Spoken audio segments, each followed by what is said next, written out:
I opened the storage room door and froze. My husband's hands were on my sister's waist. Her lips were on his neck. They didn't even hear me come in. My heart stopped. My hands shook. But I didn't scream. I didn't cry. I slowly backed out, locked the door from the outside, and pulled out my phone. What I did next shocked everyone. Before we begin, write in the comments what city you're watching from. And at the end, don't forget to rate this story from 0 to 10. Enjoy watching. The morning light came through the kitchen window like it always did. Warm, golden, perfect. I stood at the counter pouring coffee into two white mugs, one for me, one for Daniel. Everything looked perfect. The marble countertops, the fresh flowers in the vase, the framed wedding photo on the shelf, Daniel and me smiling like we'd never stop. But something felt wrong and I couldn't explain it. It was just a feeling, a heaviness in my chest that wouldn't go away. I picked up my mug and walked through the living room. My fingers traced the edge of the sofa as I passed. Everything was clean. Everything was in place. I stopped in front of another photo on the wall. Daniel and me at the beach, his arm around my shoulders, my head on his chest. I smiled at the memory, but the smile didn't reach my heart. Morning, babe. I turned. Daniel walked into the kitchen, still buttoning his shirt. His hair was damp from the shower. He smelled like soap and cologne. He walked over and kissed my forehead. Soft, quick, like he always did. Morning, I said. He grabbed his mug and took a sip. Then his phone buzzed on the counter. Once, twice, three times. He glanced at it. His face changed for just a second. Something flickered in his eyes. Then he picked it up and turned the screen away from me. Work? I asked. Yeah, he said. His voice was light, too light. Just some emails. He typed something fast, then slipped the phone into his pocket. You okay? I asked. Of course, he smiled. Why wouldn't I be? I shrugged. No reason. Babe. He kissed my cheek and grabbed his jacket from the chair. I'll be home by 6. Love you. Love you too. The door closed behind him. I stood there staring at the empty space where he'd been. My coffee was getting cold in my hands. Something was off. I didn't know what, but I felt it. An hour later, my phone rang. I looked at the screen. My sister's name flashed across it. Claire. I hesitated. We hadn't talked much in the past few months. She'd been distant, short, always busy whenever I called, but I answered anyway. Hey, I said. Hey. Her voice sounded tight, nervous. Are you home? Yeah, why? Can I come over? I need to borrow something. I frowned. What do you need? Just, I'll explain when I get there. Are you free? I glanced around the empty house. Sure, come over. Okay, I'll be there in 20 minutes. She hung up before I could say anything else. I stared at the phone in my hand. That was weird. Claire never just dropped by anymore. She used to come over all the time. We used to be close, but lately she felt like a stranger. I shook my head and set the phone down. Maybe I was overthinking everything today. That evening, Daniel came home right on time. How was work? I asked. Busy, he said. He dropped his jacket on the chair and loosened his tie. Want dinner? Yeah, give me a minute. He walked toward the bedroom. I stayed in the kitchen, stirring the pasta on the stove. A few minutes later, I heard him in the shower. I turned off the stove and wiped my hands on a towel. Then I walked to the bedroom to grab my phone. His jacket was still on the chair. I didn't mean to look. I really didn't. But as I passed, something slipped out of the pocket and fell to the floor. A receipt. I bent down and picked it up. It was from a boutique downtown. A perfume shop. One item, expensive. I stared at the name of the perfume. I didn't recognize it. Daniel had never bought me perfume before. My stomach twisted. I folded the receipt and slipped it back into his pocket. Then I walked to the kitchen and leaned against the counter. My hands were shaking. Maybe it was a gift. Maybe it was for me and he hadn't given it to me yet. But my birthday wasn't for another 3 months. Our anniversary had already passed. So who is it for? I closed my eyes and took a deep breath. Don't jump to conclusions, I told myself. Don't be paranoid. But the feeling in my chest was getting heavier.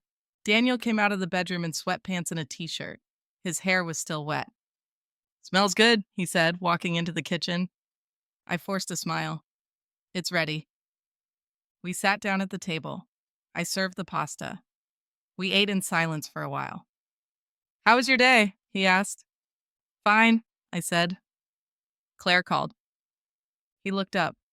Oh, yeah? What did she want? She's coming over tomorrow, said she needs to borrow something.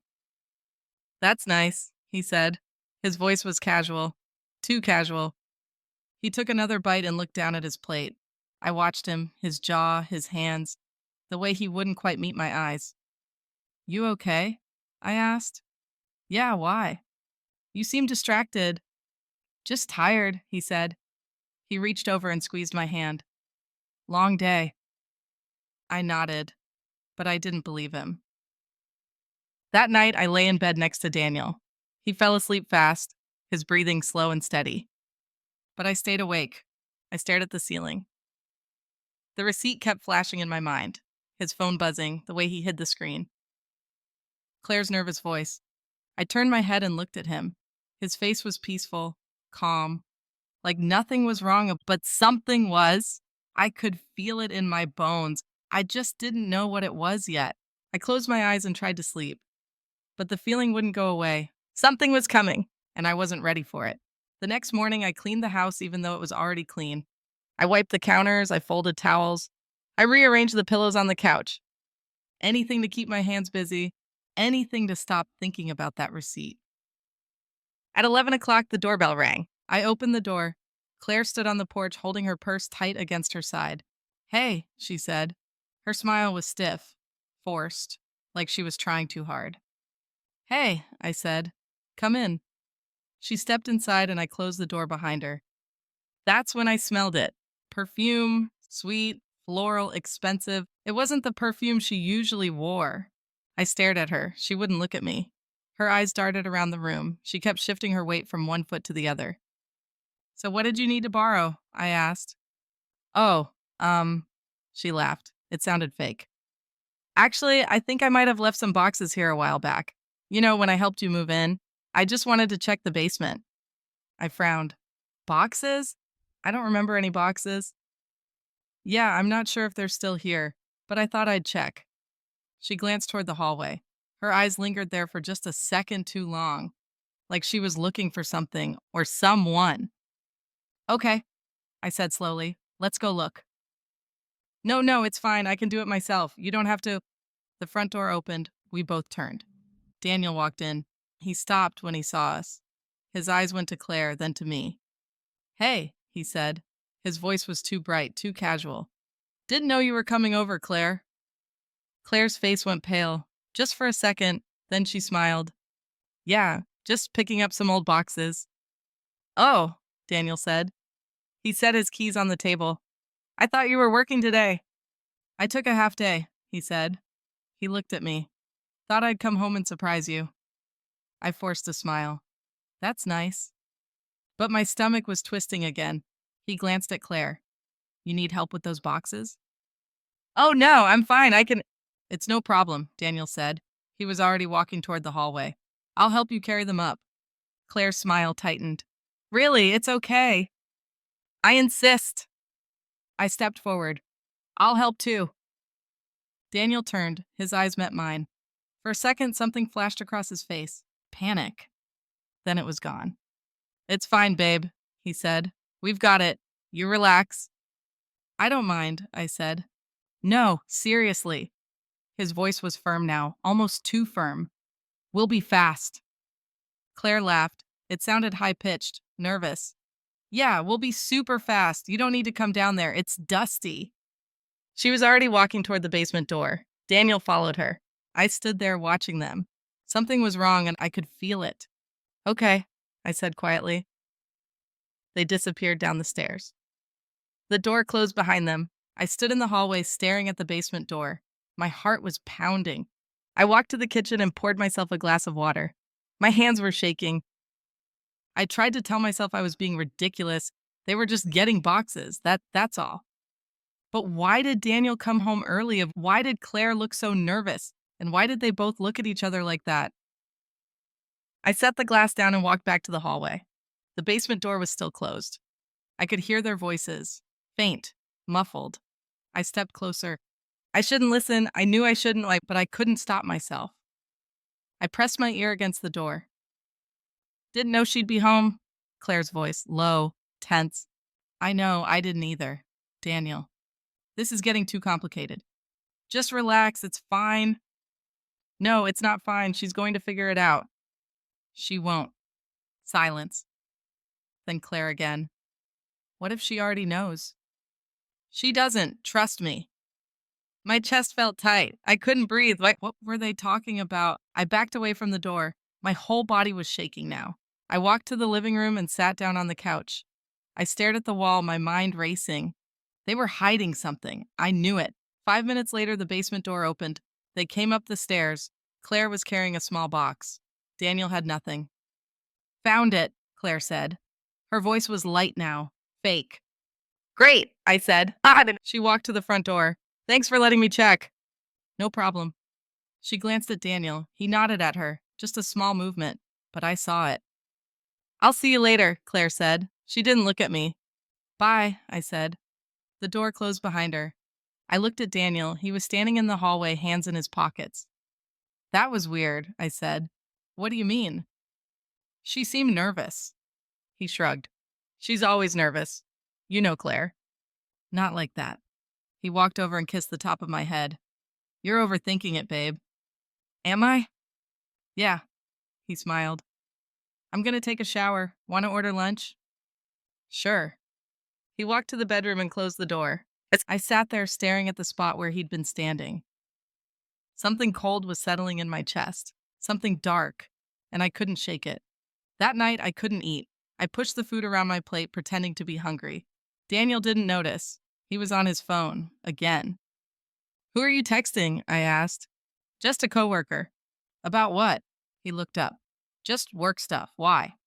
Just asking. He set his phone down. You okay? You've been quiet all day. I'm fine. But I wasn't fine. I was far from fine. Later, when Daniel was asleep, I got out of bed. I walked to the kitchen and poured myself a glass of water. Then I stood at the window, staring out at the dark street.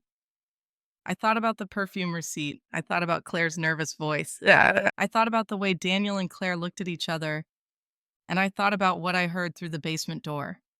She's going to figure it out. She won't. My hands gripped the edge of the counter. Something was happening, something I couldn't see yet. But I was going to find out. I was going to find out the truth, even if it destroyed me. 2 days passed. 2 days of pretending everything was normal. 2 days of smiling at Daniel, eating dinner with him, sleeping next to him. But inside I was breaking. I kept replaying that conversation in my head, the one I heard through the basement door. She's going to figure it out. She won't. I wanted to ask him. I wanted to scream at him. I wanted to demand the truth. But I was afraid. Afraid of what he might say. Afraid of what I might find out. So I stayed quiet. And I watched. On the third day, Claire called again. Hey, she said. Her voice was lighter this time, less nervous. Can I come over again? I think I left something in the basement. My stomach dropped. What did you leave? I asked. Just a jacket. I think it's in one of the boxes. Okay, when? Is now okay? I looked at the clock. It was 2 in the afternoon. Daniel would still be at work. Sure, I said. Come over. Great, I'll be there in 15. She hung up. I stared at my phone. My hands were shaking.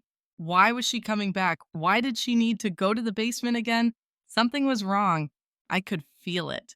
Claire arrived exactly 15 minutes later. She was wearing jeans and a sweater. Her hair was pulled back. She looked casual, relaxed, but her eyes were different, guarded. Hey, she said. Hey! She stepped inside and glanced around. Is Daniel home? No, he's at work. Her shoulders relaxed, just a little. Okay, I'll just grab my jacket and go. She walked toward the basement door. I'll come with you, I said. She turned. You don't have to. I know where it is. It's fine. I don't mind. Her jaw tightened. Really, it's okay. Claire. I looked at her. What's going on? What do you mean? You've been acting weird. Daniel's been acting weird. Something's going on. Nothing's going on. She forced a laugh. You're being paranoid. Am I? She stared at me. For a long moment, neither of us said anything. Then she turned and opened the basement door. I'll be quick, she said. She walked down the stairs. I stood at the top, staring down into the darkness. My heart was pounding. I told myself to stay upstairs. I told myself to let her get her jacket and leave. But my feet started moving. I walked down the stairs slowly. One step at a time. The basement was cold, dark. The only light came from a small window near the ceiling. I could hear Claire moving around near the storage room. I stopped halfway down the stairs, and then I heard it. A laugh. Low, soft, and a man's laugh. My stomach twisted. That wasn't Claire. I kept walking. My heartbeat was loud in my ears. My hands were gripping the railing so hard my knuckles turned white. The storage room door was half closed. I could see shadows moving inside. 2 shadows. I stopped breathing. No, no, no. I moved closer. My legs felt like they were made of lead. I reached the door, and I pushed it open just enough to see inside. Daniel was there. His back was against the wall. His hands were on Claire's waist. Claire's hands were on his chest. Her lips were on his neck. They didn't see me. They were too close, too focused on each other. Time stopped. I couldn't move. I couldn't breathe. I couldn't think. All I could do was stare. Daniel's hand moved to her face. He tilted her chin up, and then he kissed her. My sister, my husband, kissing, in my basement, in my house. Something inside me shattered. I stepped back. My hand covered my mouth. I wanted to scream. I wanted to cry. I wanted to run in there and tear them apart, but I didn't. I stood there, frozen, watching the 2 people I loved most in the world destroy me. I don't know how long I stood there. It felt like hours, but it was probably only seconds. Then Claire laughed again, soft, breathless. We need to be more careful, she whispered. I know, Daniel said. His voice was low, rough. If she finds out, she won't. Are you sure? Yes. Claire pulled back and looked at him. She's my sister, Daniel. I know. I feel terrible. Then why do you keep coming back? She didn't answer. She just looked at him. And then she kissed him again. I couldn't watch anymore. I turned and walked back up the stairs. My legs were shaking. My vision was blurry. I reached the top and closed the basement door, softly, so they wouldn't hear. I walked to the living room and sat down on the couch. My whole body was trembling. I felt like I was going to throw up. A few minutes later, the basement door opened. Claire came up first. Her face was flushed. Her hair was messy. She saw me sitting there and froze. Hey, she said. Her voice was too bright. Found my jacket. She held it up. A black jacket, crumpled. I didn't say anything. She glanced at the basement door, then back at me. You okay? She asked. I nodded. I didn't trust my voice. Okay, well, I'll see you later. She walked to the front door. Her hand was on the handle. Then she stopped. Thanks for letting me come over, she said quietly. I still didn't say anything. She left. The door closed behind her. Daniel came up a few seconds later. His hair was messy too. His shirt was wrinkled. He saw me and smiled. Hey, babe, didn't hear you come in. When did you get home? I stared at him. He looked so normal, so calm, so relaxed, like he hadn't just been kissing my sister in the basement. I've been here the whole time, I said. His smile faltered, just for a second. Oh, I didn't see you. I know. He walked to the kitchen and grabbed a glass of water. Claire came by, huh? Yeah. What did she want? Her jacket. Oh, that's good. He drank the water, then he looked at me. You okay? You look pale. I wanted to scream at him. I wanted to throw something. I wanted to tell him I saw everything, but I didn't. I'm fine, I said. He walked over and kissed the top of my head. Good. I'm going to take a shower. He walked to the bedroom. I sat there staring at the wall. My hands were clenched into fists. My heart was pounding so hard I thought it might explode. I stood up. I walked to the basement door. And I locked it from the outside. Then I pulled out my phone. My hands were shaking as I scrolled through my contacts. I stopped on one name, Claire's husband, Mark. I stared at his name for a long time. Then I pressed call. He answered on the second ring. Hey, what's up? I took a deep breath. You need to come to my house, I said. My voice was calm, too calm. Right now. Don't ask questions. Just come. There was a pause. Is everything okay? No, I said. Everything is not okay. I'll be there in 10 minutes. Good. I hung up. I looked at the locked basement door, and I waited. I stood there in the dark hallway, my back pressed against the cold wall. My hands were trembling. My vision was blurry with tears I refused to let fall. I could still see it. Daniel's hands on her waist, Claire's lips on his neck, the way they moved together like they'd done this 100 times before. My chest felt tight, like someone was squeezing my lungs. I wanted to scream. I wanted to collapse. I wanted to disappear. But then something shifted inside me. The sadness turned into something else, something sharp, something cold. Rage. Pure, clear, burning rage. I straightened up. I wiped my eyes with the back of my hand. I walked back down the basement stairs. Slowly, quietly. My heart was pounding, but my hands were steady now. I reached the storage room door. It was still half open. I could hear them inside, whispering, laughing softly. I grabbed the handle and I pulled the door shut. The click was soft, almost gentle, but it was final. Inside, everything went quiet. Then I heard Daniel's voice. What was that? I twisted the lock from the outside. My fingers moved fast, precise. Did the door just close? Claire's voice, nervous now. Yeah. Daniel's footsteps, fast, heavy. Hey, hey! The door handle rattled. It's locked, he said. What?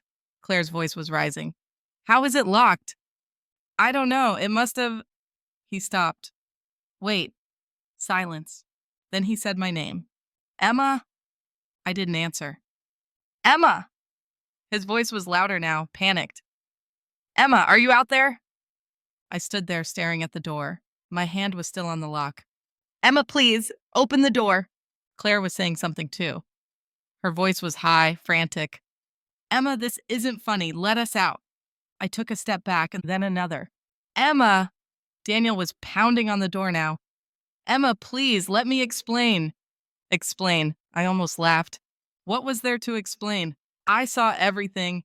I turned and walked back up the stairs. My legs felt strange, numb, like they weren't my own. I reached the top and closed the basement door behind me. I could still hear them shouting, muffled now, distant. I walked to the living room and sat down on the couch. My phone was in my hand. I stared at the screen. My chest was rising and falling too fast. I couldn't catch my breath, but my mind was clear, crystal clear. I scrolled through my contacts, and I stopped on one name. Mark, Claire's husband. I stared at his name for a long moment. My thumb hovered over the call button. This was it. Once I did this, there was no going back. Everything would change. Everything would explode. But it already had, hadn't it? The moment I opened that storage room door, everything shattered. I pressed call.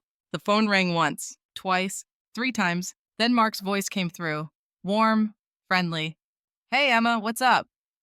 I opened my mouth. No sound came out. Emma, you there? I swallowed hard. My throat felt tight. Mark, I said. My voice was shaking. You need to come to my house. Right now. There was a pause. What? Why? Is everything okay? No. My voice cracked. Everything is not okay. Emma, you're scaring me. What happened? Just come. Please. Don't ask questions. Just come. Another pause. Longer this time. Okay, he said slowly. I'll be there in 10 minutes. Good. I hung up. I sat there staring at the phone in my hand.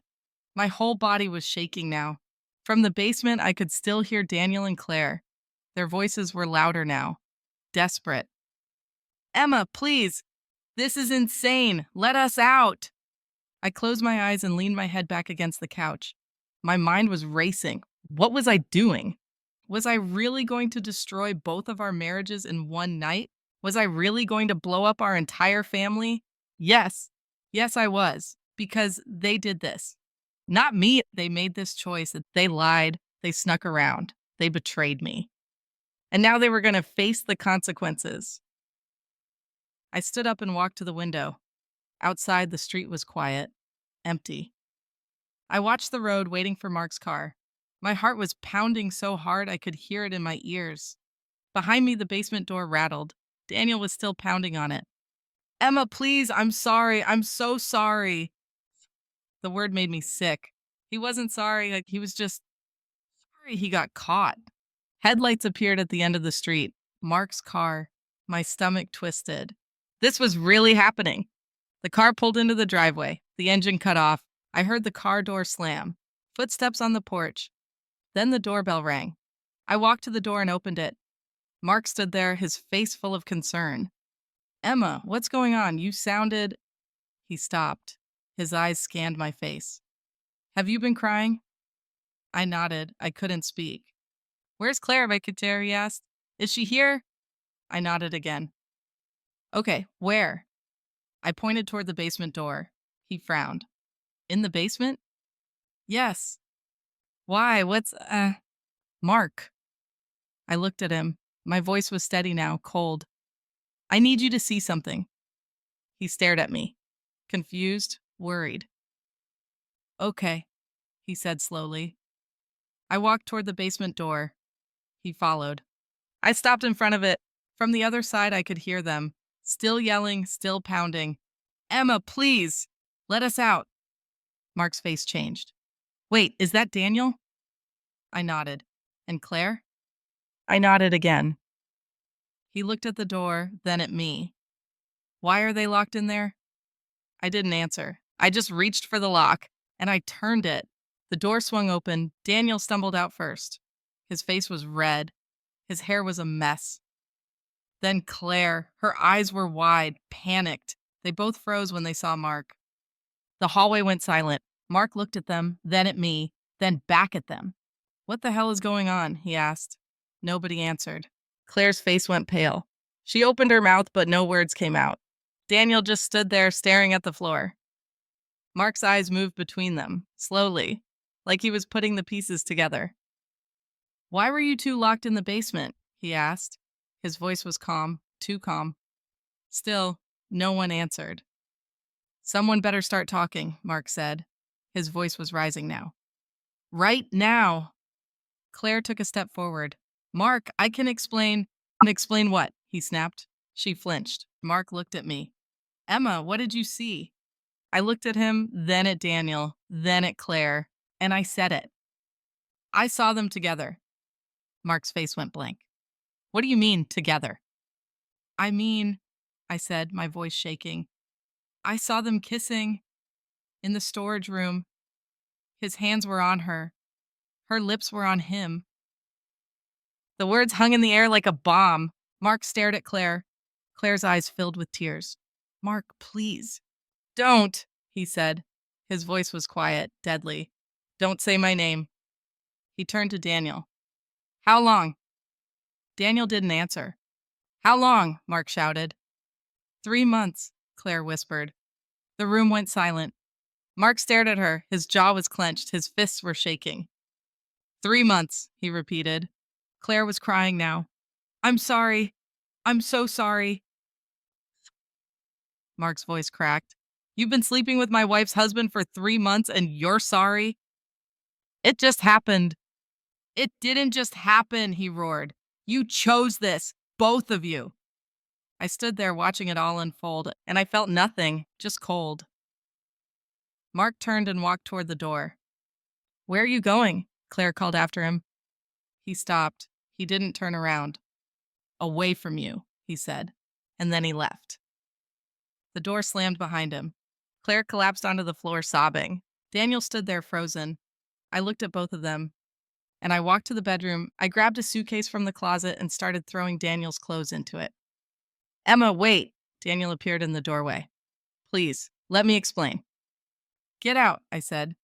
Emma, get out of my house. This is my house too. I turned and looked at him. Really looked at him. Not anymore, I said. He stared at me. His eyes were red.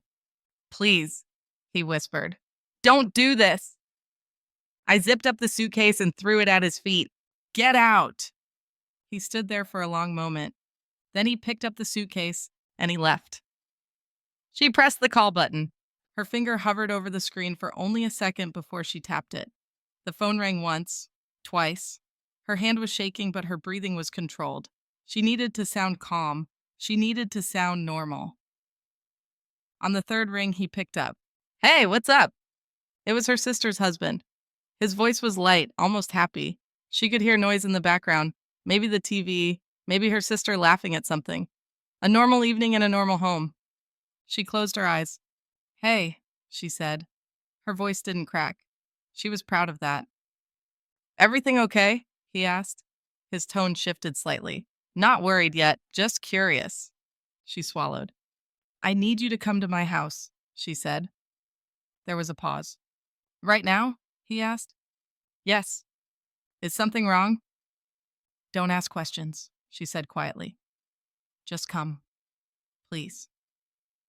The background noise on his end stopped. She heard movement, a door closing. His voice dropped lower. Are you safe? She didn't answer that. Just come, she repeated. I'll explain when you get here. Another pause. Then she heard keys jingling. I'm leaving now, he said. 10 minutes. Thank you. She hung up before he could say anything else. Her hand dropped to her lap. The phone screen went dark. She stared at it for a moment, then set it on the cushion beside her. Her heart was pounding so hard she could feel it in her throat. Downstairs, the pounding started again. Open the door, her husband shouted. His voice was muffled but clear, angry, desperate. I know you're in there. Open the damn door. She didn't move. The lock on the bedroom door was strong. She'd checked it twice after she locked herself in. The door was solid wood. He couldn't break it, not easily, but he was trying. She heard him kick it. Once, twice, the frame rattled but held. Stop acting like a child, he yelled. We need to talk about this. She pulled her knees up to her chest and wrapped her arms around them. Her eyes were dry. She thought she would be crying by now. But there were no tears, just a strange, hollow feeling in her chest. He kicked the door again. You can't stay in there forever, he shouted. You hear me? You're being ridiculous. She rested her chin on her knees and stared at the opposite wall. There was a painting there, a beach scene. They'd bought it together 3 years ago. She remembered laughing in the store because he'd wanted a mountain landscape and she'd wanted the ocean. They'd compromised. Ocean it was. Now she hated looking at it. Another kick, another rattle. I'm not leaving until you open this door, he yelled. She believed him. Downstairs, she heard something else. A crash. Glass breaking. He was throwing things now. She didn't flinch. Let him break everything. Let him destroy the whole house. It didn't matter anymore. She checked the time on her phone. 8 minutes since the call. Maybe less. Her brother-in-law was probably speeding. She hoped he was. She hoped he got here fast. She wasn't sure how much longer she could sit here listening to her husband lose his mind on the other side of the door. You think you're so perfect, he shouted. His voice was hoarse now. You think you're better than me? You're not. You hear me? You're not. She closed her eyes and pressed her forehead to her knees. She wasn't perfect. She knew that. But she wasn't the one who'd ruined everything. She wasn't the one who'd lied, who'd betrayed, who'd destroyed the life they'd built together. That was all him. Another crash downstairs. Something heavy hitting the floor. Maybe the lamp. Maybe the coffee table. She didn't care. Her phone buzzed. She grabbed it and looked at the screen. A text from her brother-in-law. 5 minutes away. She exhaled slowly and typed back. Hurry. She set the phone down again and stared at the door. Her husband had gone quiet. For a moment she thought maybe he'd given up. Maybe he'd left. Then she heard his voice again, softer this time, almost pleading. Baby, please, he said. Just open the door. Let's talk. I can explain everything. She didn't respond. I made a mistake, he continued. I know I did, but we can fix this. We can get through this. Just let me in. Her jaw tightened. Fix this. As if it were a broken dish. As if it were something you could glue back together and pretend it never happened. Please, he said again. His voice cracked. I love you. You know I love you. She stood up. Her legs felt weak, but she forced herself to walk to the window. She pulled the curtain back slightly and looked outside. The street was dark, empty. No headlights yet. Behind her, she heard him slide down the door. He was sitting on the floor now. She could hear him breathing heavily. I'm not leaving, he said quietly. I'm going to stay right here until you talk to me. She let the curtain fall back into place and turned around. She looked at the door, at the shadow of his feet visible in the crack beneath it. She didn't say a word. 2 more minutes passed in silence. Then she heard it. A car pulling into the driveway. Headlights flashing through the window. She looked outside again and saw her brother-in-law's car. He was already getting out. She grabbed her phone and texted him. Front door is unlocked. He's upstairs. She watched him read the message. He nodded to himself and walked toward the house. Downstairs, she heard the front door open. Who the hell are you? Her husband's voice came from below. He'd gone downstairs. She heard his footsteps on the stairs. Where is she? Her brother-in-law said. His voice was calm but firm. Get out of my house, her husband said. Not until I see her. There was a pause. Then she heard her husband laugh bitterly. She called you? Seriously? She called you? Where is she? Her brother-in-law repeated. She unlocked the bedroom door and stepped out onto the landing. Both men looked up at her. Her husband's face changed the moment he saw her. Relief, desperation, anger, all at once. Baby, he started. Don't, she said. She walked down the stairs slowly. Her brother-in-law moved to stand between her and her husband. Are you okay? He asked her. She nodded. I need to leave, she said quietly. Her husband stepped forward. You're not going anywhere, he said. Her brother-in-law put a hand on his chest. Yes, she is. Her brother-in-law stepped inside the house, his eyes moving quickly from her husband to her. What's going on? He asked. His voice was steady, but there was confusion in his eyes. He looked at her. You sounded scared on the phone. She didn't answer right away. She just stood there, her arms crossed over her chest, staring at the floor. Her husband was breathing hard, his face still red from yelling. Her brother-in-law looked between them, trying to understand. Someone needs to tell me what's happening, he said. She lifted her head and looked at him. Her expression was blank, empty. She didn't cry, she didn't shake. She just pointed toward the hallway. Follow me, she said quietly. He frowned. What? Just follow me. She turned and walked toward the back of the house. Her brother-in-law hesitated, then followed. Her husband started to move too, but her brother-in-law held up a hand. Stay there, he said firmly. Her husband stopped.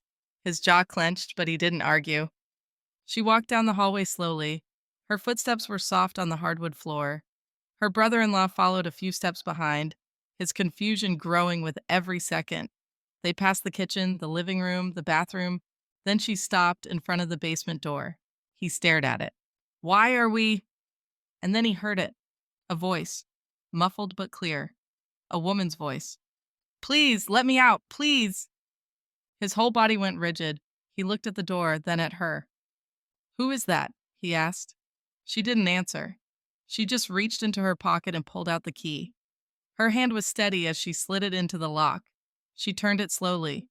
The click echoed in the silence. The voice on the other side got louder. I'm sorry, please. I'm so sorry. His face changed. The confusion drained away, replaced by something darker, something sharp and cold. That's... He stopped. His voice caught in his throat. She turned the handle and pulled the door open. The basement light was still on. The stairs led down into the bright open space below, and at the bottom of the stairs, standing in the middle of the room, were 2 people, her husband's brother and her sister. They were disheveled. Her sister's hair was messy, falling loose around her face. Her makeup was smudged. Her dress was wrinkled. His shirt was untucked, the top buttons undone.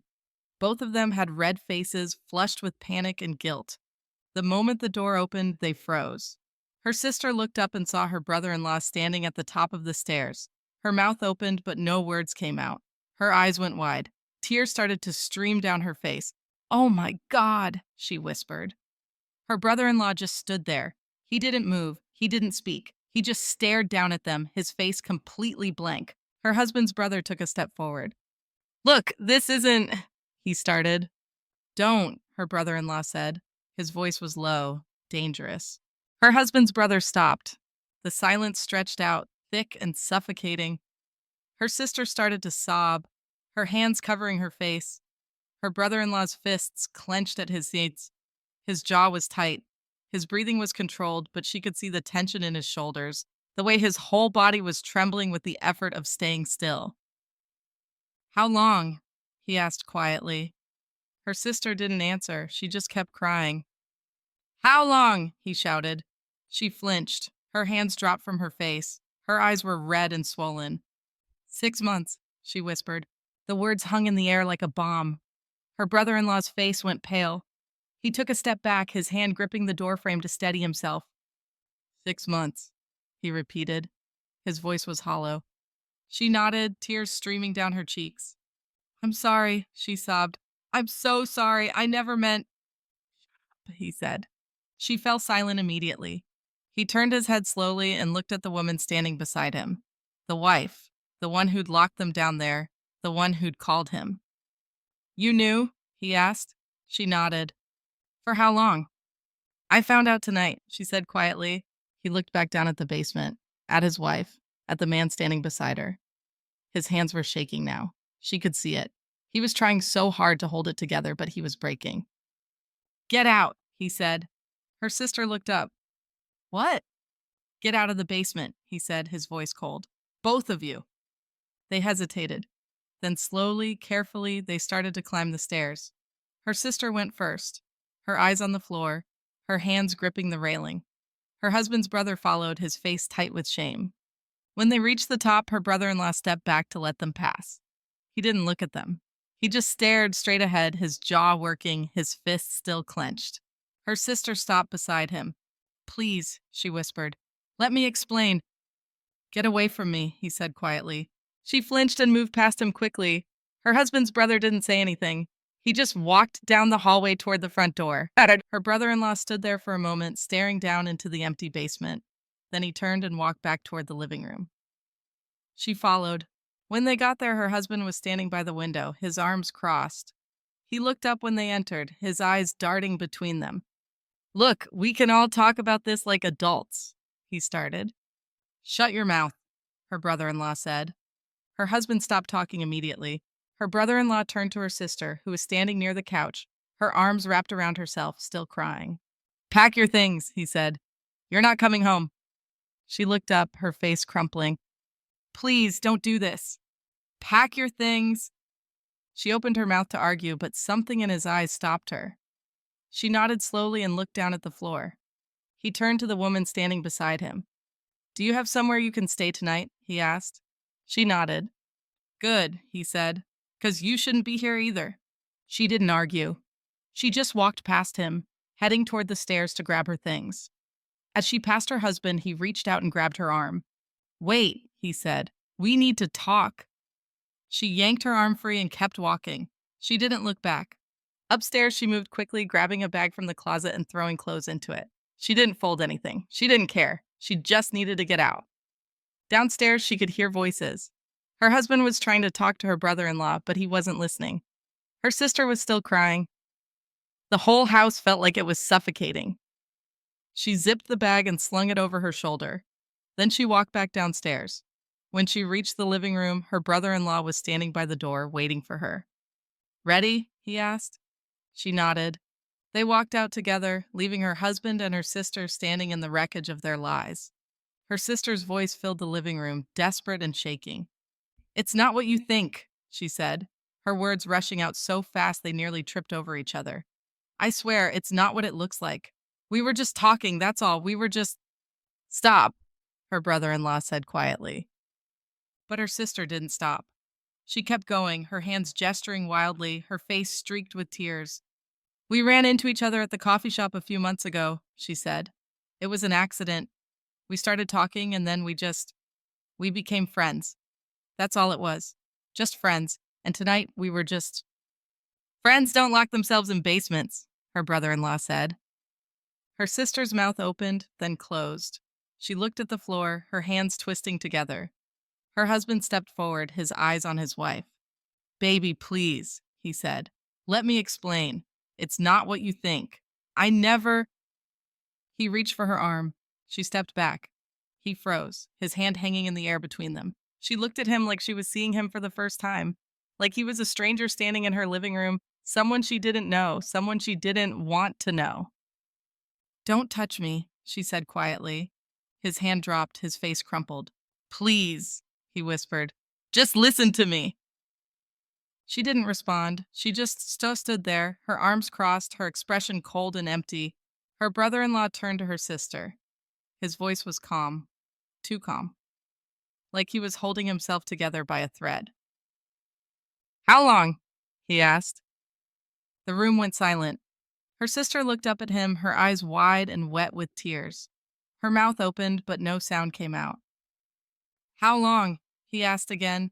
She shook her head slightly, like she didn't understand the question, but they all knew she did. I don't, she started. Don't lie to me, he said. His voice was still quiet, but there was something underneath it now, something sharp and dangerous. Not now. How long have you been sleeping with him?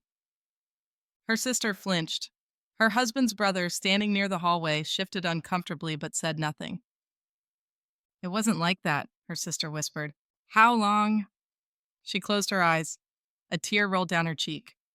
6 months, she said. They almost didn't hear her. The silence that followed was crushing. No one moved. No one breathed. The air in the room felt thick, suffocating. Her brother-in-law's jaw tightened. His hands clenched into fists at his sides. But he didn't yell. He didn't throw anything. He just stood there, staring at his wife like he didn't recognize her anymore. Her husband took another step toward her. It wasn't supposed to happen, he said, his voice breaking. I never meant for it to go this far. I was confused. You were what? She said. Her voice cut through the room like a knife. Everyone turned to look at her. She was still standing in the same spot, her arms still crossed, but something had shifted. Her face wasn't empty anymore. It was hard, cold, furious. You were what? She repeated, confused, lonely, bored. He opened his mouth, but no words came out. Do you know what I was doing while you were with her? She asked. Her voice was quiet, but every word landed like a punch. I was making dinner for you. I was washing your clothes. I was lying in bed next to you every night, wondering why you didn't look at me anymore. Baby, don't call me that. He stopped, his face twisted with pain. I love you, he said desperately. I do. I made a mistake, but I love you. We can fix this. We can. No, she said. He stared at her. No, he repeated. She shook her head slowly. I want both of you out of my house, she said. Her sister's head snapped up. What? You heard me, she said. Her eyes moved from her husband to her sister. Get out, both of you. Her husband took a step forward, his hands reaching for her again. You can't be serious, he said. This is my house, too. You can't just. Get out, she said again. Her voice didn't rise. She didn't yell. She just stared at him with that same cold, empty expression. Now. Her sister started crying harder, her whole body shaking with sobs. Please, she begged. I'm sorry. I'm so sorry. I never wanted to hurt you. I never. You slept with my husband, she said flatly, in my house while I was upstairs, and you want me to believe you didn't want to hurt me. Her sister's mouth opened, but nothing came out. She just stood there, tears streaming down her face, her hands shaking. Her brother-in-law finally moved. He turned to her sister, his face pale and drawn. Let's go, he said quietly. She looked at him, her eyes desperate. Where are we supposed to? I don't care, he said. Just get your things. We're leaving. She hesitated, then nodded. She walked toward the hallway, her steps slow and unsteady. Her husband's brother followed her without a word. Her husband stayed where he was, staring at his wife. I'm not leaving, he said. This is my home. You can't make me.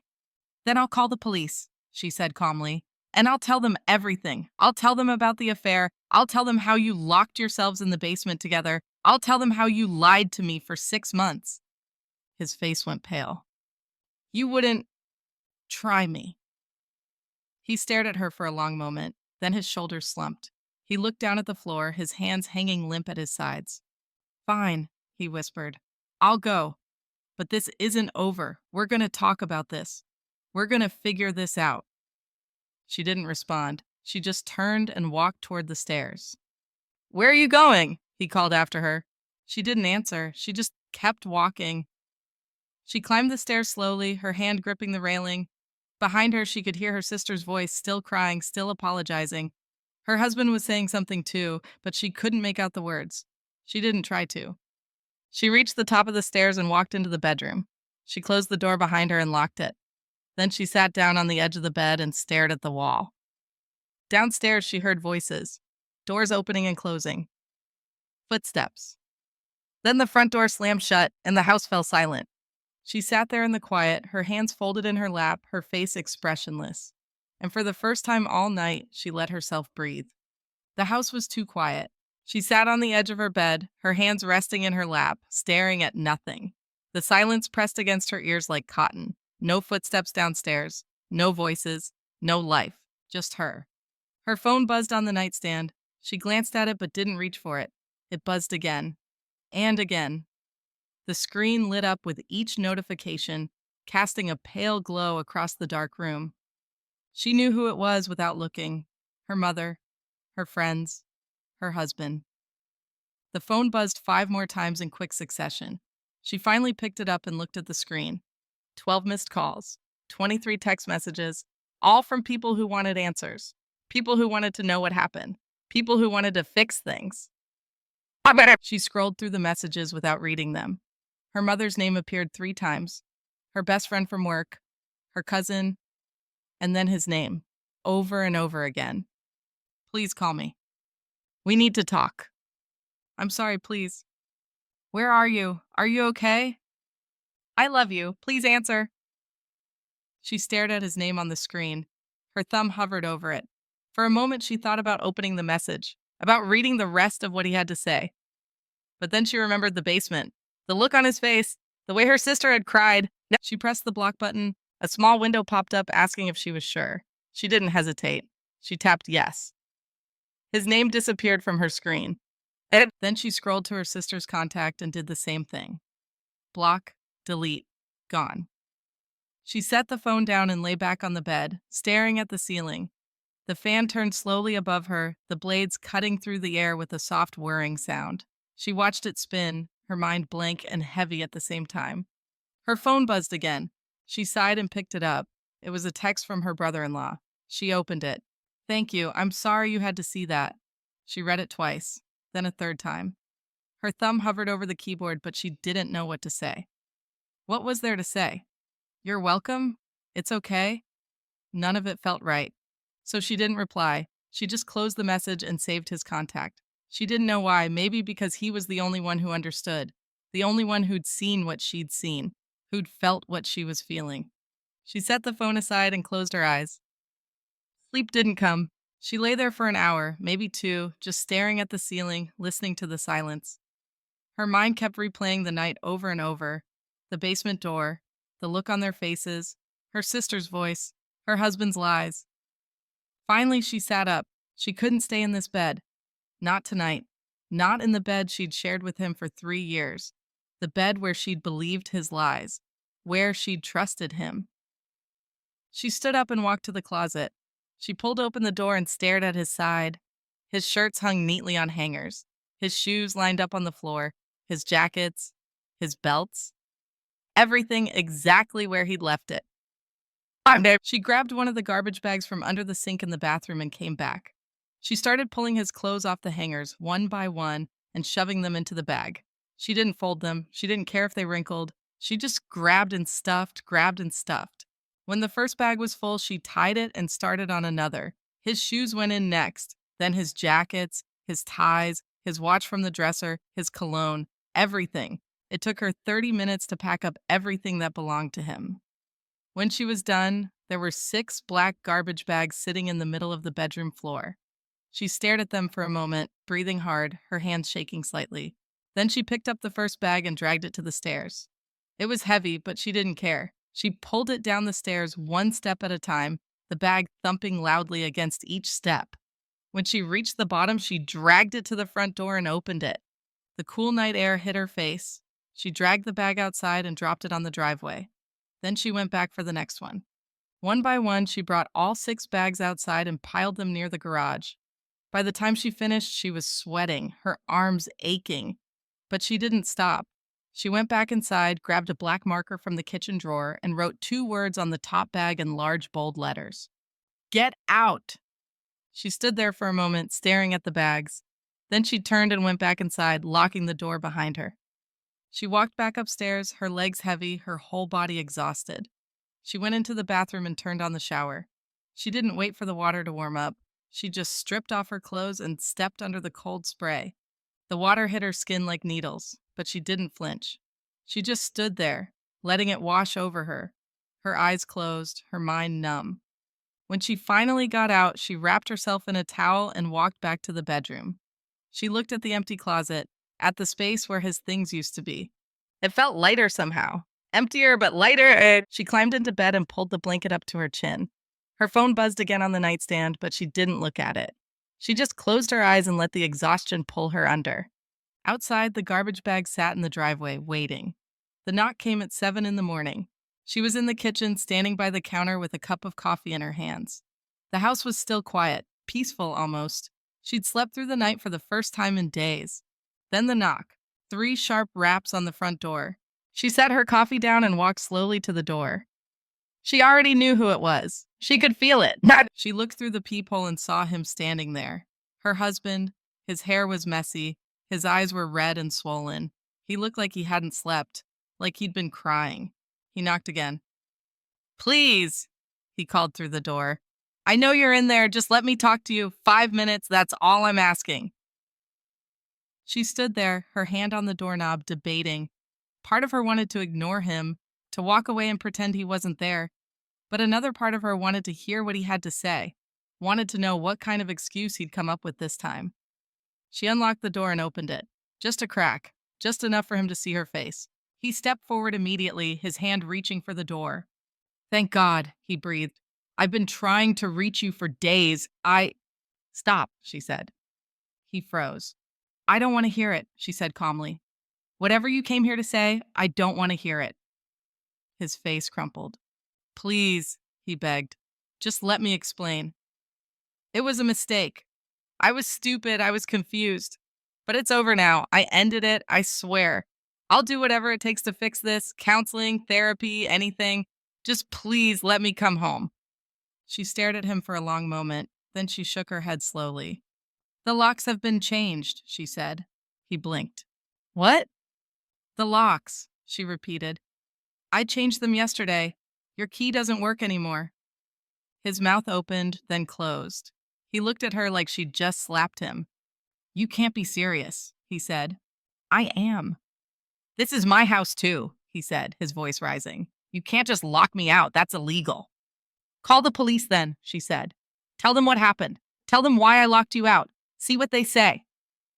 His jaw clenched. His hands balled into fists at his sides. You're being unreasonable, he said. Goodbye, she said. She closed the door in his face and locked it. He pounded on it immediately, his fists hammering against the wood. This isn't over, he shouted. You hear me? This isn't over. She walked back to the kitchen and picked up her coffee. She took a slow sip and stared out the window, listening to him yell. After a few minutes, the pounding stopped. She heard his footsteps retreating down the driveway. A car door slammed, an engine started, then silence. She set her coffee down and exhaled slowly. Her phone buzzed on the counter. She picked it up and saw a notification.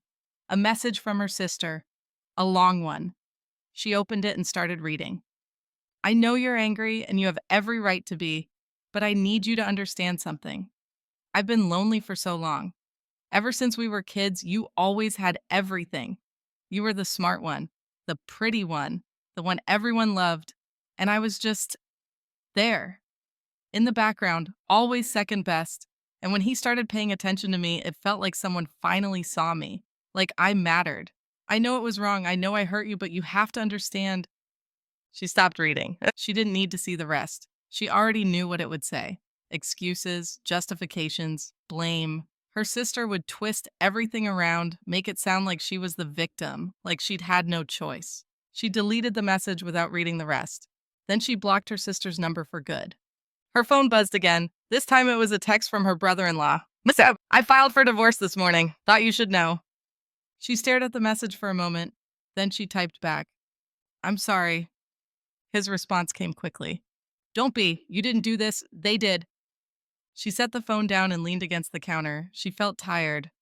So tired, but also strangely calm, like a weight had been lifted off her shoulders. The next day, her lawyer called. Your husband is refusing to sign the separation papers, the lawyer said. She wasn't surprised. What does that mean? She asked. It means we'll have to go through the courts, the lawyer explained. It'll take longer and it'll cost more, but it doesn't change the outcome. The marriage is over. He's just dragging it out. Fine, she said. Do whatever you need to do.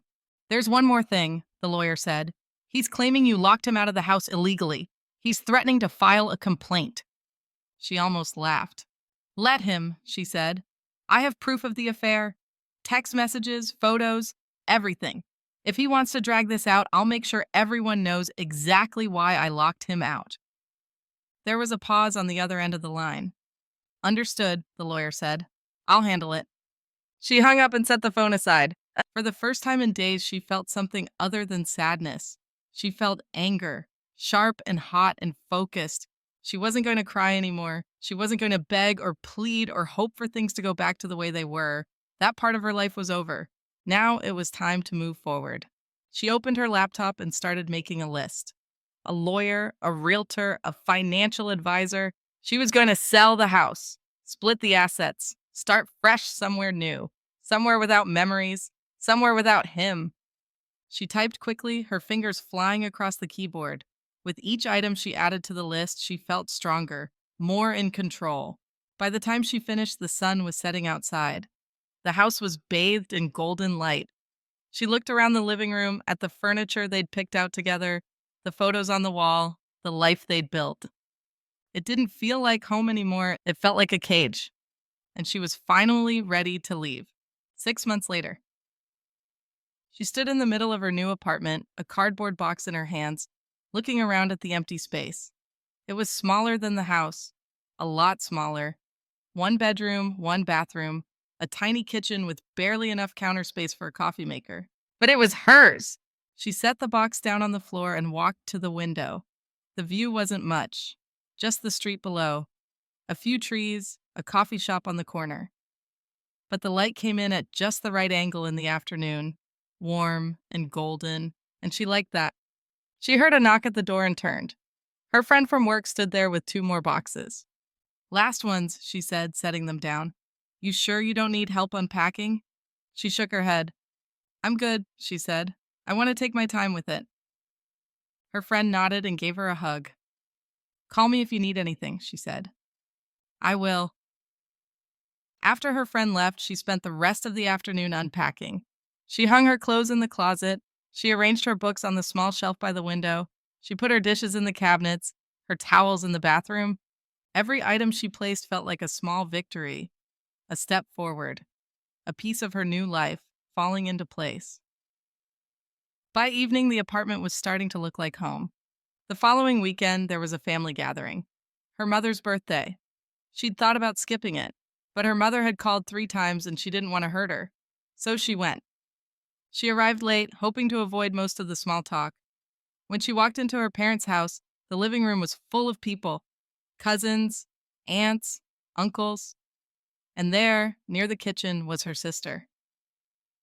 Their eyes met across the room. Her sister's face changed immediately. She set down her drink and started walking toward her. Her expression was hopeful, desperate even. She didn't stop. She didn't slow down. She just walked right past her sister like she wasn't there, like she was invisible. Her sister reached out, her hand brushing her arm. Please, her sister whispered. Can we just talk? She pulled her arm away and kept walking.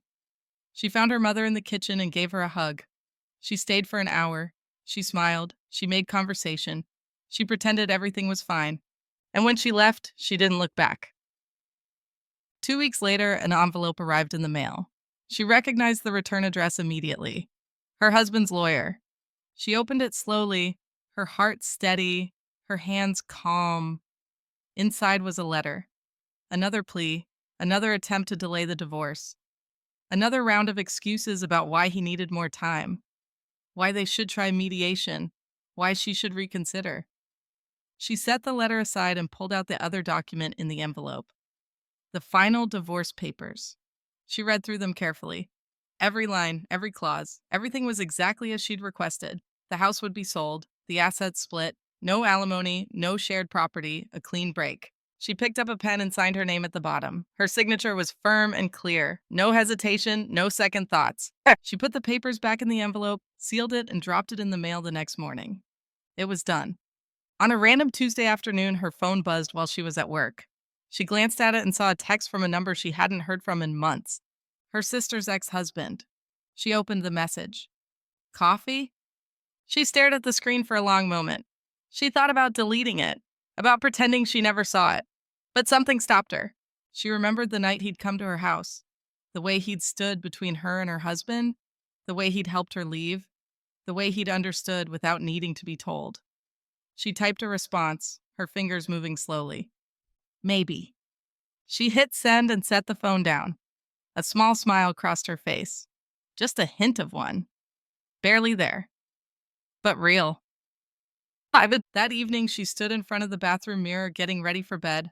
She looked at herself. Really looked. At the woman staring back. Her hair was different now. She'd cut it shorter.